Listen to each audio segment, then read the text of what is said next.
मृत्यु की बात की जाए, गीता में भगवान कृष्ण ने ये समझाया है कि जब ये शरीर वृद्ध हो जाता है तो इस शरीर में रहने वाली आत्मा इस शरीर को छोड़ करके नया शरीर ठीक उसी प्रकार से धारण करती है जिस तरीके से हम लोग पुराने कपड़ों को छोड़ करके नए कपड़े धारण करते हैं। गीता के मुताबिक किसी की भी मृत्यु 100 साल से पहले नहीं होनी चाहिए। और यहाँ इतने भाई बहन बैठे हैं, मैं आप सबको ये पूछना चाह रहा हूँ कि आज से 30 साल पहले अगर चले जाएं हम पीछे, तो हमारे पुरखों की किसी की भी मृत्यु क्या 100 साल से पहले हुआ करती थी? किसी भी हमारे बुजुर्ग की मृत्यु कभी 100 साल से पहले नहीं हुआ करती थी। और आज के अगर परिवेश में आप लोग देखोगे तो निश्चित तरीके से ये देखोगे कि आज जब 100 लोगों की मृत्यु होती है तो निश्चित उसमें कम से कम 50 या 55 या 60 लोग जो हुआ करते हैं वो 50 साल से कम उम्र के हुआ करते हैं। यहाँ पर इतने भाई बहन बैठे हो, क्या आपने आज से 30 साल पहले चले जाइए तो कभी ये सुना था कोई भाई बहन कभी फांसी लगाते थे? कभी सुना था? किसी को ये सुना था कोई सल्फास खाता था? 30 साल पहले किसी के किडनी, गुर्दा, लिवर, पेनक्रिया ये भी कभी फेल नहीं हुआ करते थे। और आज का आलम क्या है? आज का आलम ये है कि आप चलते फिरते पता नहीं चलता है लोगों को कब अटैक पड़ जाता है और मौत हो जाती है। आज चलते फिरते एक्सीडेंट होता है लोगों का, सड़कों पर एक्सीडेंट हो जाता है। 30 साल पहले ऐसे एक्सीडेंट भी नहीं हुआ करते थे। लेकिन आज जो ये सिलसिला है मौत का, कितना बुरा हाल है। आपने देखा होगा, पेपर में सुनते होंगे, पढ़ते होंगे कि 10 साल के आज बेटा बेटी फांसी लगाने लगे। सुना होगा आपने। हमने तो अभी 2-4 घटनाएं देखी कि 10 साल के लड़के ने फांसी लगा ली। हमारे यहाँ कुछ बुजुर्ग लोग बैठे हैं, इन्हें अगर आप पूछोगे तो ये जो बचपन में जब 12 साल के हुआ करते थे तो इन्हें पहनने के लिए अंडरवियर नहीं मिलता था।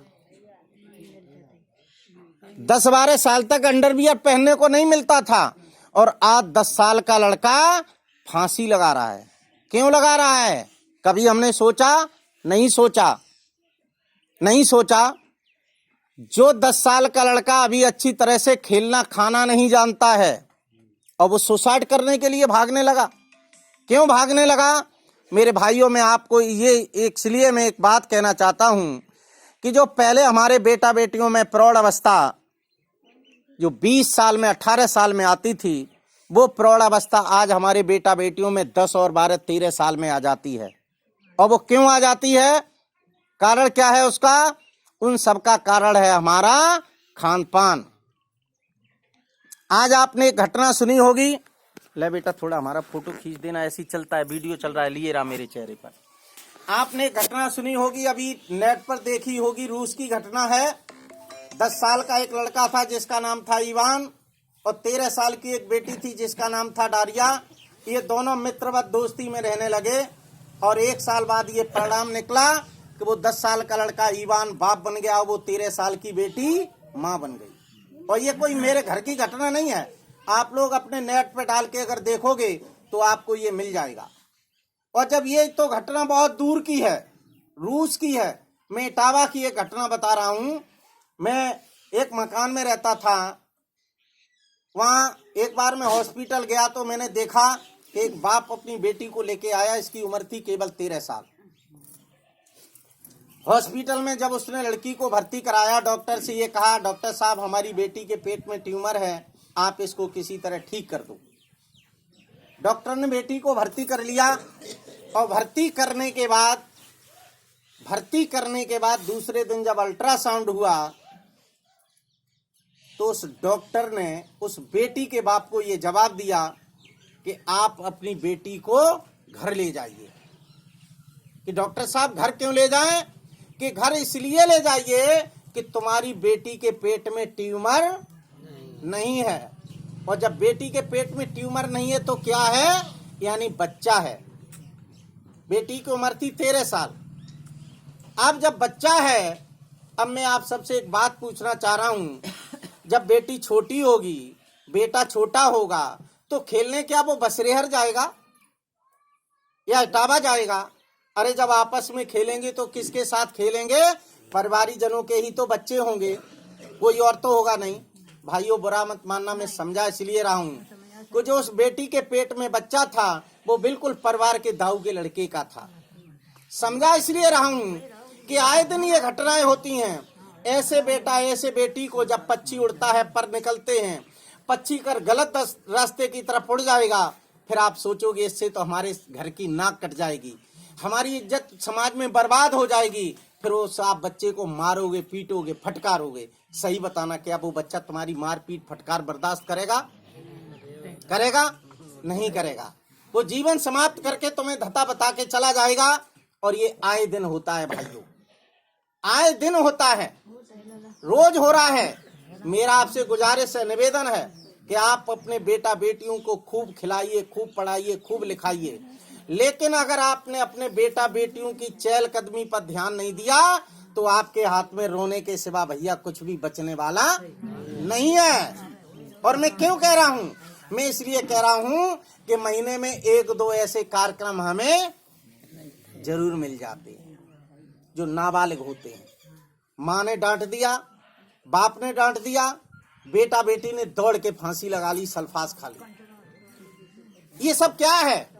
ये सब इसलिए है, एक जमाना था जब 15 साल में अंडरवियर नहीं मिलता था, और अब एक जमाना है 10 साल में बेटा सुसाइड कर रहा है।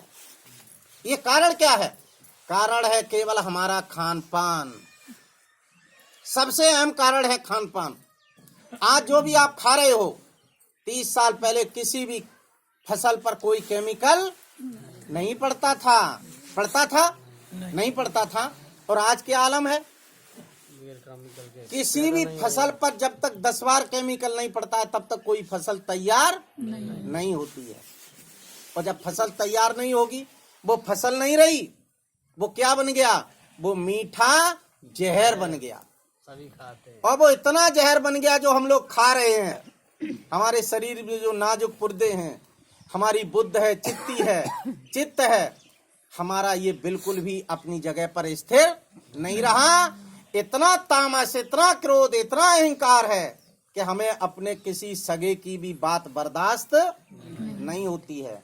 और जब बात बर्दाश्त नहीं होगी तो उसका परिणाम निश्चित है कि गलत ही होगा, निकलेगा। मेरी आपसे पहली गुजारिश है, पहला निवेदन है कि आलू टमाटर घुइया जो भी आप खा रहे हो, इसमें ढेर जहर आ रहा है। एक इंजेक्शन आता है जिसका नाम होता है ऑक्सीटोसिन, प्रतिबंधित है लेकिन हर जगह मिल जाता है। पशु के शरीर में लगा दो, 1 सेकंड में दूध नीचे हो जाता है। लौकी तोरई के नार में लगा दो, 4 अंगूर की लौकी सवेरे 8 अंगूर की मिलती है। 1 गिलास पानी में आधा बूंद डाल के किसी भाई बहन को पिला दो तो आधा घंटा तब बीतेगा जब हॉस्पिटल में भर्ती होना पड़ेगा, वरना शरीर का पानी नहीं रुकेगा। और ये सारा इंजेक्शन, सारा केमिकल भाइयों कहाँ जाता है? हमारे शरीर में। और जी ये नाजुक पुर्जे हैं, किडनी, गुर्दा, लिवर, पैनक्रिया, सही बताना, क्या इस जहर को बर्दाश्त करेंगे? नहीं करेंगे। और हमारा मन है, हमारा चित्त है, हमारी बुद्धि है, ये सब हमारे कंट्रोल से परे होते जा रहे हैं। यही कारण है बर्दाश्त न होना। मेरी आपसे गुजारिश है, ये सब तो हम नहीं उगा सकते थे, लेकिन फिर कोई घर ऐसा बचा होगा जिस घर में मीट और शराब का सिस्टम न चालू हो गया हो। हमारे बहुत अच्छे अच्छे लोग मिलेंगे, पैसे वाले लोग मिलेंगे, लेकिन इस मीट शराब के चक्कर में गरीबी का रोना रोते हैं। मेरा आपसे निवेदन है, गरीबी कहीं भगवान की दी हुई नहीं है, गरीबी कहीं नसीब की दी हुई नहीं है। गरीबी का कारण अगर कहीं है तो आपका आचरण है। गरीबी का कारण आपका आचरण है। हमने देखा लोग हजारों रुपए रोज पैदा करते हैं, लेकिन उनके घर में शिक्षा के लिए पैसा नहीं है, खाने के लिए अनाज नहीं है। और उन सब का कारण है कि जो वो पैदा करते हैं वो बराबर करते रहते हैं। इसलिए मेरी आपसे गुजारिश है, निवेदन है कि आज इस बहुत अच्छे पवित्र कार में आप लोग बैठे हुए हो, मैं आपसे निवेदन करता हूँ कि एक कसम खा के जाइए। हमारे महापुरुषों की उनकी फोटो लगी हुई है जिनके बदौलत हम पशु से उठ करके आज क्या बन गए हैं? मानव बन गए हैं, इंसान बन गए हैं। उनके समक्ष आप कसम खा के जाइए। वैसे मैंने तरवाचा पहले आपसे लिया है, लेकिन फिर भी आप कसम खा के जाइए कि मैं आज के बाद मीट और शराब को कभी हाथ नहीं लगाऊंगा। और अगर आप मीट शराब को हाथ नहीं लगाएंगे तो निश्चित है हमारे जीवन में वो खुशहाली आ जाएगी जिसकी हम लोग कभी उम्मीद भी नहीं कर सकते थे। आज हमारे बच्चों को जो तामसी भोजन आप खिलाते हो, मीट खिलाते हो, अंडे खिलाते हो, इनका माथा तमतमाता है। और जब माथा तमतम, बेटा इधर को बढ़ जाओ, इधर को बढ़ जाओ थोड़े से। इसलिए मेरी आपसे पहली गुजारिश है कि आज का अच्छे कार्यक्रम में आए हो, निश्चित तरीके से आप लोग इन चीज़ों का परित्याग कीजिए। आज शिक्षा ग्रहण करके जाइए कि हम ये दूषित खान पान बिल्कुल बंद करेंगे। इन्हीं शब्दों के साथ